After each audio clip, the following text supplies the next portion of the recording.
സർവ ചരാചരങ്ങൾക്കും സഹസ്രകോടി സഹസ്രകോടി സഹസ്രകോടി നമസ്കാരം. വേദിയിലെ മഹൽ വ്യക്തികളെ, മഹാത്മാക്കളെ, ഭക്തത്വങ്ങളെ, ഇന്ന് വളരെ പുണ്യം നിറഞ്ഞ ശങ്കരാചാര്യ ഡോക്ടർ സുവർണ നാലാപ്പാട്ട് ട്രസ്റ്റിന്റെ 1ാം ജന്മദിനാഘോഷം ഇവിടെ എല്ലാവരുടെയും ഒരു സംഗമം, സ്നേഹത്തിൻ്റെ, ഒത്തൊരുമയുടെ, ശാന്തിയുടെ ഒരു സംഗമം. ആ അവസരത്തിലാണ് ഭഗവാന്റെ കൃപാകടാക്ഷം കൊണ്ട് നമ്മളെല്ലാവരും ഇവിടെ ഇരിക്കുന്നത്. പ്രകൃതിയുടെ, ഈശ്വരന്റെ സങ്കല്പങ്ങൾ സത്യമാണ്. അത് ഇന്ന സമയത്ത് നടക്കും എന്നുള്ളത് സത്യമാണ്. ഒരുപക്ഷെ ഡോക്ടർ സുവർണ നാലാപ്പാട്ട് ട്രസ്റ്റിന്റെ ആ ബാല്യകാല ലീലകളെല്ലാം കഴിഞ്ഞ് 1 വയസ്സ് തികയുന്ന ഒരു കുട്ടിയെ 1 വയസ്സാക്കാൻ ഒരു അമ്മയ്ക്കുള്ള കഷ്ടം അനുഗ്രഹം ഒന്നുകൊണ്ട് മാത്രമാണ്. അതിൽ നാലാപ്പാട്ട് കുടുംബത്തിന്റെ സംഭാവനകൾ നാരായണ മേനോൻ തൊട്ട് പാല അമ്മണിയമ്മ, 2 അമ്മമാരും, പാലാമണിയമ്മി, അമ്മണിയമ്മി, എല്ലാവരും ആ കുടുംബത്തില് ചെയ്ത സംഭാവനകൾ നമ്മൾ എന്നും എപ്പോഴും സ്മരിക്കാറുണ്ട്. ഡോക്ടർ അശോകൻ നാലാപ്പാട്ടും കൂടി ചേർന്ന് ഒരു ആശ്രമത്തിൽ വരാറുണ്ട്. ഡോക്ടർ വരുമ്പോഴും എപ്പോഴും പറയും, പറഞ്ഞിട്ട് വരണം. കാരണം ഡോക്ടർ വന്നു കഴിഞ്ഞാൽ ഓരോ അനക്കത്തിലും ആ തപസ് അനുസരിച്ച് പറയില്ല, അതൊരു തപസ്സാണ്. കാറ്റ് വീശുമ്പോൾ അവിടെ മുതൽ നമ്മുടെ മലകളിൽ കാറ്റ് വീശുമ്പോൾ പറയും, അതിൻ്റെ ചരിത്രം പറയും. മല കണ്ടാൽ പറയും ചിലപ്പതികാരമാണെന്ന് പറയും. ഇങ്ങനെ ഓരോ കാര്യത്തിലും ഒരു തപസ്. മാസങ്ങൾക്ക് മുമ്പ് 2 ദിവസം അവിടെ താമസിച്ചിട്ടുണ്ടായിരുന്നു. അന്ന് ലോകപ്രശസ്തനായ ഡിസ്കവറി ചാനലിന്റെ MD അവിടെ ഉണ്ടായിരുന്നു. അപ്പോൾ കാശാകുറിച്ചി ടെമ്പിൾ, കൊല്ലങ്കോട് മഹാരാജാവിന്റെ ക്ഷേത്രമായ കൊല്ലങ്കോടിലെ കാശാകുറിച്ചി ക്ഷേത്രമുണ്ട്, അവിടേക്ക് പോകണമെന്ന് പറഞ്ഞ് ഞാൻ നമ്മുടെ യുവാക്കളെയും കൂടി അയച്ചു. അപ്പോൾ വളരെയധികം ശ്രദ്ധയോടുകൂടിയാണ് അയച്ചത്. കാരണം ആശാന്യൻ്റെ കട്ടാണ്, കട്ടകമാണ്. പക്ഷെ അവിടെ മലകൾ, കുന്നുകൾ, റോഡ് മോശം. അപ്പോൾ 2 പേരെ യൂത്തിനോട് ഞാൻ പറഞ്ഞു, നമ്മൾ ഡോക്ടറൊന്ന് പിടിക്കണം, കാരണം വീഴാൻ പാടില്ല, നമ്മളിന്ന് വീട്ടിക്കൊണ്ടേയിരിക്കുകയാണ്. അപ്പോൾ ചിലരെങ്കിലും വീഴാതിരിക്കണം. 2 പേരെ സഹായത്തിനായിട്ട് അമ്പലത്തിലേക്ക് അയച്ചു. അതുപോലെ ഒരു കയ്യിൽ ബാഗ്, പിന്നെ ഒരു മൈക്ക് സെറ്റ്, പിന്നെ ലാപ്ടോപ്പ് എല്ലാം ഉണ്ട്. വളരെ ശ്രദ്ധയോടുകൂടി കൊണ്ടുപോകണം പറഞ്ഞു. തിരിച്ച് 3-4 മണിക്കൂർ കഴിഞ്ഞ് ഞങ്ങൾ യുവാക്കൾ പറഞ്ഞു, ഞങ്ങൾ ക്ഷണിച്ചു, ഡോക്ടർ ക്ഷണിച്ചില്ല, ഞങ്ങൾ ഈ മല എങ്ങനെയാണ് കയറുക?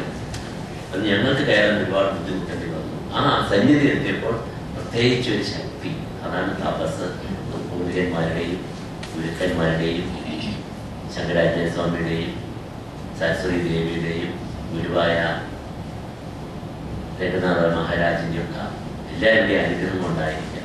അവിടെ ഒരു തപസ്സാണ്, ഒരു അത്ഭുതം തോന്നും. പ്രാർത്ഥന പറഞ്ഞ പോലെ ഒരു വലിയൊരു അത്ഭുതമാണ് അവരുടെ ഓരോ വാക്കുകളും. പലപ്പോഴും ആ ചിന്ത എപ്പോഴും ഒരു തപസ് തന്നെയാണ്. ഒരു സന്യാസിനി, ഡോക്ടർ സന്യാസിനിയാണ് പറയാം. എന്നും ആ മനസ്സും ലയത്തിലാണ്. തപസ് ഇങ്ങനെ റിസർച്ച് ആ മൈൻഡ് തന്നെ ജന്മത്തിൽ കിട്ടിയ ഒരു സ്ഥിതിയാണ്. പത്മനാഭസ്വാമി ടെമ്പിളിന്റെ ചരിത്രത്തെ കുറിച്ച് വളരെയധികം ചർച്ച ചെയ്യേണ്ട, നമ്മുടെ ചരിത്രത്തിൽ ഉള്ളതാണെങ്കിലും ഇപ്പൊ വളരെ അടുത്ത കാലത്ത് ജസ്റ്റിസ് ഒക്കെ ഇവിടെ വളരെ ചരിത്രപരമായിട്ട് ചർച്ചകൾ വന്നപ്പോൾ ആ ദിവസം എൻ്റെ മാർത്താണ്ഡ മഹാരാജ തിരുമനസിന്റെ അടുത്തായിരുന്നു. അപ്പോഴാണ് പോസ്റ്റിൻ്റെ ഒരു 40 പേജുള്ള ഒരു എഴുത്ത് വരുന്നത്, ഡോക്ടർ സുവർണ നാലാപ്പാട്ട്. മഹാരാജാവ് അത് തുറന്ന് വായിച്ച് പറയാണ്, ഇത്രയും പത്മനാഭസ്വാമിയെ കുറിച്ച് ഞങ്ങൾക്ക് പോലും അറിയാത്ത കാര്യം എങ്ങനെയാണ് ഈ ഡോക്ടർ സുവർണ നാലപ്പാട്ട് എഴുതിയതെന്ന് ഞാൻ അപ്പോൾ തന്നെ വിളിച്ച് പറയുകയും ചെയ്തു. ആ ഒരു റിസർച്ച് തപസ് അവർക്ക് പാരമ്പര്യമായിട്ട് ദൈവിക അനുഗ്രഹമായിട്ട് കിട്ടിയിരിക്കുക. നമ്മുടെ ആദരണീയ വെച്ച് പറഞ്ഞു, നമ്മുടെ പൈതൃകം, ഭാരത സംസ്കാരം, ക്ഷേത്ര സംസ്കാരം, ഇതിനെല്ലാം കാലാകാലങ്ങളിൽ ഓരോ ആത്മാക്കൾ വരും. അത് ശംശീല പ്രകൃതിയുടെ നിയോഗമാണ്. നമ്മൾക്ക് പൈതൃകം ചിലപ്പോൾ പോയി വന്നുകൊണ്ടിരിക്കും, നമ്മുടെ സംസ്കാരം പോയി വന്നുകൊണ്ടിരിക്കും. പക്ഷെ എത്ര കൂടിക്കൊണ്ടാ വരുന്നത്.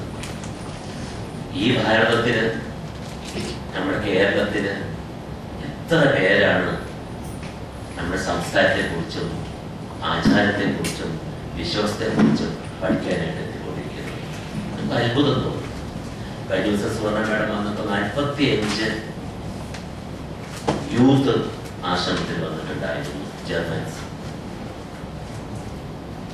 അവർ ആ വേദം, പുരുഷ സൂക്തം, അത് കാണാപ്പാടം മാത്രമല്ല, അതിൻ്റെ അർത്ഥം കേസറ്റിൽ കേട്ട് അത് പഠിച്ച് മലയാളം പഠിച്ചു. ഞങ്ങൾ മലയാളികൾക്ക് മലയാളം പഠിക്കാൻ പലർക്കും കഷ്ടമായി തോന്നിയിരിക്കുകയാണ്. നമ്മുടെ പുതിയ കുട്ടികൾക്ക്, പുതിയ തലമുറയ്ക്ക് മാതാപിതാ ഗുരു ദൈവം പറയാൻ വിഷമമുള്ള അവസ്ഥയാണ്. നമ്മുടെ പൈതൃകത്തെ കുറിച്ച് ഉദ്ഘാടന പ്രസംഗത്തിൽ ആദ്യം തെരഞ്ഞെടുത്ത് പറഞ്ഞു, അതിന് വലുതാണ് പൈതൃകം. മാതൃദേവോ ഭവ, പിതൃദേവോ ഭവ, ആചാര്യ ദേവോ ഭവ, അതിദേവോ ഭവ. ഭാരത സംസ്കാരത്തിനും അമ്മയ്ക്ക് എന്ത് സ്ഥാനമാണ്? ഒരമ്മ വേദനിച്ചു കഴിഞ്ഞാൽ ഇവിടുത്തെ പ്രകൃതി ദേവി വേദനിക്കും. ഇപ്പൊ നമുക്ക് വേദനയുണ്ട്. ഇന്നലെ എൻ്റെ ഒരു വലിയ സുഹൃത്ത് പറഞ്ഞു, എങ്ങനെയൊരു ബിസിനസ് തരക്കേടില്ല, എന്താ സോഫ്റ്റ്വെയർ, എന്താ ബിസിനസ്, വൃദ്ധസദനം തരക്കേടില്ല, സീനിയർ സിറ്റിസൺ. നമ്മൾ എവിടെയാണ് ജീവിക്കുന്നത്? നമ്മുടെ പൈതൃകത്തിന്, നമ്മുടെ സംസ്കാരത്തിന് ഒരുപാട് സ്വാഭാവിക അമ്മയും അച്ഛനും ബഹുമാനിക്കാത്ത സംസ്കാരമുണ്ടോ, പൈതൃകമുണ്ടോ? നമ്മൾ വൃദ്ധസദനങ്ങൾ കൂടി വരുന്നു. എനിക്കറിയാം, എൻ്റെ ആസ്പത്രിയിൽ തന്നെ 45 അമ്മമാരുടെ ആശ്രമം എപ്പോഴും സന്ദർശകനാണ്. എന്തുകൊണ്ടാണ്? അമ്മയെ അച്ഛനെ നോക്കാൻ കഴിവുണ്ട്, സമ്പത്തുണ്ട്, പക്ഷെ സമയമില്ല. അവിടെയാണ് പൈതൃകത്തിനും നമ്മുടെ സംസ്കാരത്തിനൊക്കെ പ്രാധാന്യമുള്ളത്. ഡോക്ടർ സുവർണ നാലപ്പാട്ട് ട്രസ്റ്റ് തുടങ്ങിയത് ഔദ്യോഗികമായിട്ട് 1 വർഷമായിട്ടെങ്കിലും അവിടെ ജന്മം കൊണ്ട് തന്നെ നാലപ്പാട്ട് തറവാട്ടിൻ്റെ ഒരു പാരമ്പര്യം അതിനെ വന്നുകൊണ്ടേയിരിക്കും. ദരിദ്രാണായ സാധൂനാം വിനാശായ ദുഷ്ടതം ധർമ്മ സംസ്ഥാപനത്തിനായിട്ട് സംഭവമായി ഓരോ അവതാരങ്ങൾക്ക് എങ്ങനെ അവതാരങ്ങൾ വ്യാപിച്ചു. സാഹിത്യത്തിന്, സംസ്കാരത്തിന്, സേവനത്തിന് ഓരോ മനുഷ്യനും ഓരോ നിമിഷവും ഇവിടെ അവതാരങ്ങൾ ഉണ്ടായിക്കൊണ്ടിരിക്കുകയാണ്. എന്തായാലും ഈ പുണ്യഭൂമി, ഈ ഭാരതഭൂമി, ഈ പുണ്യഭൂമി ഒരിക്കലും നശിക്കുകയില്ല. വിവേകാനന്ദ സ്വാമി പറഞ്ഞ എന്താണ്? നശിച്ചിട്ടും നശിക്കാത്ത എൻ്റെ പുണ്യഭൂമി. പുണ്യഭൂമി എങ്ങനെയാണ് നശിക്കുക? ഒരിക്കലും നശിക്കുകയില്ല. നമുക്കറിയാം, ക്ഷേത്ര ആചാരങ്ങൾ, വാദ്യകലകളാക്കിയൊക്കെ പറഞ്ഞില്ല, വാദ്യകലകൾ വളരെ കൂടിക്കൊണ്ട് വരികയാണ്. ഇപ്പോഴത്തെ പുതിയ തലമുറ ഒരുപാട് നല്ല കാര്യം പഠിക്കുന്നുണ്ട്. പക്ഷെ അതിലും കുറെ അധികം ഇപ്പൊ വിഷ്ണു സഹസ്രം കഴിഞ്ഞ് നമ്മൾ കുട്ടികൾ യൂത്തിനോട് ചോദിക്കും, വിഷ്ണു സഹസ്രനാമം അറിയോ? സഹസ്രനാമം അറിയില്ല, പക്ഷെ സഹസ്രനാമം SMS ചെയ്യാറുണ്ട്. 18 പ്രാവശ്യം SMS അയക്കാം. 18 പ്രാവശ്യം ഒരു ദിവസം കുട്ടികൾ ചോദിച്ചാൽ എങ്ങനെ സമയം പോകും? 18 തവണ അയക്കാറുണ്ട്. അഷ്ടോത്തരം 102 SMS അയക്കാറുണ്ട്. നമ്മളങ്ങനെ പഠിച്ചു. ഞാൻ ചാനലുകളെ കുറിച്ച് അന്വേഷിച്ച് നന്മയുണ്ട്, സീഗുഡ് നല്ലത് കാണണം, കേൾക്കണം, അതിനായിട്ട് പഠിക്കാനുണ്ട്. പക്ഷെ നമ്മൾ അതിന് അടിമയായി പോകാൻ പാടില്ല. നമ്മുടെ കൂട്ടുകുടുംബം തറവാട് ജപ്പാനിക്ക് പോയി വരുമ്പോൾ അന്ന് തറ പറ്റി. കാരണം തറവാട് തലയായി മാറിയിരിക്കും. നമ്മൾ എവിടെയാണ് സന്ധ്യാനാമം ഉള്ളത്? നമുക്ക് ആ സമയത്ത് എല്ലാ അമ്മമാരും, അമ്മയിലാണ് ഈ ലോകം, മാതൃദേവോ ഭവ. ആ സമയത്ത് നമ്മൾ എന്താ ചെയ്യാൻ? എല്ലാവരും സീരിയലിന്റെ മുമ്പിലാണ്. നമ്മുടെ സന്ധ്യാനാമം പോയി മുത്തശ്ശിമാർക്ക് ഇവിടെ മുത്തശ്ശിമാർ പറഞ്ഞു തന്നിട്ടുണ്ട്, വൈകുന്നേരം ആയാൽ സന്ധ്യാനാമം ജപിക്കണം. പക്ഷെ സന്ധ്യാനാമം വേണ്ട. അങ്ങനെ സന്ധ്യാനാമം ഉണ്ടെങ്കിൽ ഇപ്പോൾ മാക്സിമം കേസറ്റിലാണ്. അത് ഓൺ ചെയ്ത് വേദവും ഋഗ്വേദവും യജുർവേദവും സാമവേദവും വിഷ്ണു സഹസ്രനാമം ഉണ്ടാകുമ്പോൾ ബാക്കി എല്ലാവരും അവിടെ സംസ്കാരവും പെയ്തതും അതിന് അർത്ഥങ്ങളുണ്ട്. നമ്മുടെ മുത്തശ്ശിമാർ പറഞ്ഞ കഥകൾക്കും പ്രാർത്ഥനകൾക്കും അർത്ഥമുണ്ട്. നമ്മൾ എന്തുകൊണ്ട് കുട്ടികളെ പറഞ്ഞു കൊടുക്കുന്നില്ല? ആ വിധത്തിൽ വളരുന്ന സംസ്കാരം ഉണ്ടാകുന്ന സമയത്ത് തീർച്ചയായിട്ടും ആ കർമ്മത്തിന് ശക്തിയുണ്ട്. ഇവർ നാലാപ്പാട്ട് വളർന്നതല്ലേ, അവർക്കെല്ലാം ആ പൈതൃകവും ആ വിശ്വാസം എനിക്ക് ഒരുപാട് അറിയാം. സോനാമ ഡോക്ടറും കുടുംബവും ഒക്കെ അവിടെ വന്ന സമയത്ത് അവർക്ക് ആ സന്ധ്യാനം പോയി കഴിഞ്ഞാൽ അപ്പോഴും ആ മുത്തശ്ശ അമ്മാവിൻ്റെയും അമ്മയുടെയും മുത്തശ്ശിയുടെയും ഒക്കെ ആ നാമജപവും ആ പ്രാർത്ഥന അതിന് ആചാരമില്ല. ഡോക്ടർ രാമപള്ളിക്ക് വലിയ ഡോക്ടറോടൊപ്പം പറയാം, ആചാരം പറഞ്ഞാൽ ആത്മാവിലേക്ക് ചലിക്കുന്നത്. അത് നമ്മൾ വളർത്തിയെടുക്കുന്നത്. അവിടെയാണ് ഡോക്ടർ സുവർണ നാലാപ്പാട്ട് ട്രസ്റ്റിന്റെ പ്രവർത്തനങ്ങൾ. അത് ഒരു വ്യക്തിയുടെ അല്ല, അത് കാലാകാലങ്ങളിൽ പ്രകൃതി ഓരോ കാര്യത്തിനും ഇവരുടെ ഡോക്ടറിന്റെ സംഗീതത്തിന്റെ ചികിത്സയെക്കുറിച്ച്, അതുപോലെ ക്ഷേത്രങ്ങളുടെ നമ്മുടെ പൈതൃകങ്ങളെ കുറിച്ച് വളരെയധികം അതിന് എപ്പോഴും തപസ്സാണ്. ആ തപസ്സിന് ആ മനസ്സിന്ന് ശരീരത്തിന് 68 വയസ്സെന്ന് പറഞ്ഞു, പക്ഷെ ആത്മാവിന് വയസ്സില്ല, എപ്പോഴും ചെറുപ്പമാണ്. കാരണം നാലാപ്പാട്ട് ട്രസ്റ്റിന് 1 വയസ്സായിട്ടുള്ളൂ. അപ്പോൾ സുവർണ നാലാപ്പാട്ട് ട്രസ്റ്റ് 1 വയസ്സാകുമ്പോൾ സുവർണയ്ക്ക് 1 വയസ്സും ആയിട്ടില്ല എന്ന് വിശ്വസിക്കുന്നത്. കാരണം ആത്മാവിന് വയസ്സില്ല, ശരീരത്തിനാണ്. ശരീരം തടച്ചെങ്കിലും വേറെ യാതൊരു മനസ്സ് വളരെയധികം സ്പീഡിൽ ഓടിക്കൊണ്ടിരിക്കുകയാണ്. അത് സുവർണമായിട്ട് തന്നെ ജ്വലിക്കട്ടെ. നമ്മുടെ ഈ അവസരത്തിൽ ഒരുപാട് മഹാനഗരങ്ങളുണ്ട്, മഹത്തുക്കളുണ്ട്, പണ്ഡിതന്മാരുണ്ട്. അതുകൊണ്ട് ഇത്തവണ ചടങ്ങ് അനുഗ്രഹമാണ്. ഇന്ന് ഗ്രഹങ്ങൾ കൂടി വരികയാണ്. ജ്യോതിഷ പണ്ഡിതന്മാർ തന്നെ അത്ഭുതപ്പെട്ടിരിക്കുകയാണ്. പുതിയ ഗ്രഹങ്ങൾ നടത്തിയിരിക്കുന്നു. ഇപ്പൊ ചന്ദ്രന്റെ മാത്രമല്ല, പല ഗ്രഹങ്ങളിലും മനുഷ്യഭാഷ ഇപ്പോഴുണ്ടെന്ന് പുതിയ റിസർച്ചുകൾ വന്നുകൊണ്ടിരിക്കുമ്പോൾ ഏറ്റവും വലിയ ഒരു ഗ്രഹമുണ്ട്. ആ ഗ്രഹത്തിലാണ് ഈ പ്രപഞ്ചം മുഴുവൻ സർവചരാചരങ്ങളും. ആ ഗ്രഹത്തിന്റെ പേരാണ് അനുഗ്രഹം. അനുഗ്രഹം എല്ലാവർക്കും ഉണ്ടാകട്ടെ. ഡോക്ടർ സുവർണ നാലാപ്പാട്ട് ട്രസ്റ്റിന് ആ കർമ്മങ്ങൾ ചെയ്യാൻ തീർച്ചയായിട്ടും നമ്മുടെ എല്ലാവരുടെയും പ്രാർത്ഥനയും.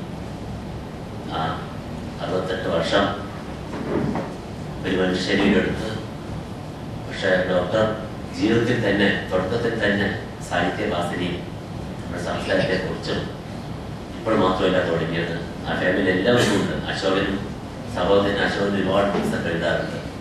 അശോകന്റെ ഭാര്യ അവരും എഴുതാറുണ്ട്. കൂപ്പിനായ പാലക്കാട് സെന്ററിൽ കൂപ്പിനായന്റെ പേരെ കൂടിയാണ് രമണി അശോകൻ. അങ്ങനെ ആ കുടുംബം മുഴുവൻ അശോകന്റെ മോൾ എഴുതാറുണ്ട്. അങ്ങനെ ആ പരമ്പര മുഴുവൻ എഴുതിക്കൊണ്ടേയിരിക്കുകയാണ്. പക്ഷെ ആ എഴുത്തിൽ പ്രാധാന്യം നമ്മുടെ ക്ഷേത്രവും പൈതൃകവും സംസ്കാരവും ആത്മീയതയും തമ്മിലാണ്. ഇപ്പം ആ സംഭാവനകളെ എല്ലാം സ്മരിക്കുന്നതോടൊപ്പം തീർച്ചയായിട്ടും ഈ പുണ്യം നിറഞ്ഞ ഈ ആദിശങ്കര നിർപ്പാദം കൊണ്ട് അനുഗ്രഹിച്ച ഈ ദിവസത്തിൽ നമ്മൾക്ക് ഡോക്ടർ സുവർണ നാലാപ്പാട്ടിനെ ആശംസിക്കുന്നതോടൊപ്പം തന്നെ ഞാൻ അവരുടെ ആ ശരീരം ജന്മം നൽകിയ ആ അമ്മയും മാതാപിതാക്കന്മാരെയും പൂർവികന്മാരെയും ഈ അവസരത്തിൽ സ്മരിച്ചുകൊണ്ട് എല്ലാവിധ ആശംസകളും തന്നുകൊണ്ട് ഈ ലോകത്തിന് ശാന്തി ഉണ്ടാകട്ടെ. ഈ ദീപം ലോകം മുഴുവൻ ശാന്തിയുടെയും സ്നേഹത്തിൻ്റെയും കാരുണ്യത്തിൻ്റെയും ഒത്തൊരുമയുടെയും ആയി തീരട്ടെ എന്ന പ്രാർത്ഥനയോടുകൂടി സർവ ചരാചരങ്ങൾക്കും സഹസ്രകോടി സഹസ്രകോടി സഹസ്രകോടി നമസ്കാരം. ലോക സമസ്ത സുഖിനോ ഭവന്തു. ലോക സമസ്ത സുഖിനോ ഭവന്തു. ലോക സമസ്ത സുഖിനോ ഭവന്തു.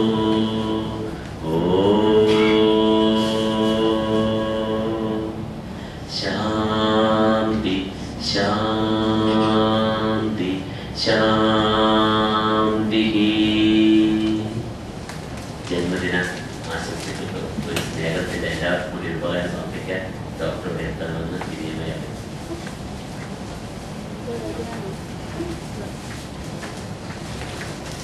എല്ലാവർക്കും കൂടി